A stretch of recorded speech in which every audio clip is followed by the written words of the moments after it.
All right, have you ever started something with passion only to lose momentum along the way? Maybe it was your faith, maybe it was your marriage, maybe it was your purpose, but you started strong and somewhere along the way you got tired, you got discouraged, or distracted. But here's the truth: starting the race with Jesus is easy, but finishing the race with Him, that's what really matters. So here's the problem that most people face. A lot of people start their walk with Jesus full of passion. They go to church, they read their Bibles, and you want to change the world, but then people start saying things about you that are rude or even discouraging. Your prayers start to feel unanswered, you face disappointment, and you wonder if your obedience is even making a difference. And slowly you start drifting, not because you stopped believing, but because you stopped enduring. So here are 4 points that you need to remember. Point number 1: the Christian life is a marathon. You see, marathons don't require speed, they require endurance. You see, in the Bible, when the Israelites went out to spy the promised land, 12 men went in, and only 2 came back with faith: Joshua and Caleb. Why? Because they had developed character and endurance long before the moment of testing came. When the pressure came, their faith held. Point number 2: there's just something powerful about finishing strong. So let me tell you a story that shows what finishing strong really looks like. You see, there was a Swedish missionary named David Flood.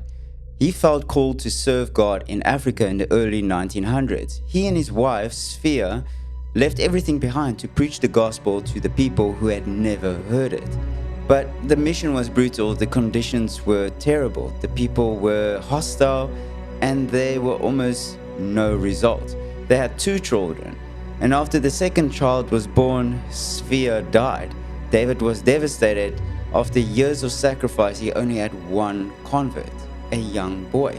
He thought that his life had been wasted, so he left Africa, he walked away from God, and he abandoned his faith.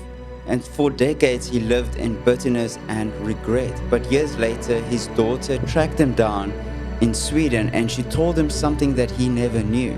That one little boy that he led to Christ grew up to become a leader in the church. And through his ministry, thousands of people came to faith in Jesus. That one seed changed an entire region. So when David heard this, he fell on his knees and he asked God to forgive him. And God restored him. And in his last months of his life, he finished strong. Point number 3: finishing strong doesn't mean being perfect. The Bible is full of people who failed along the way. Some people struggled with sin. Some people were late in surrendering to God.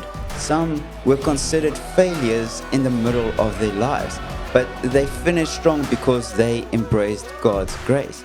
So your past doesn't disqualify how you finish. Point number 4: the secret to finishing strong. Let me give you a picture that explains how we finish strong. Think about a rowing team. All the rowers are facing backwards, right? They can't see the finish line and they don't know when to push harder.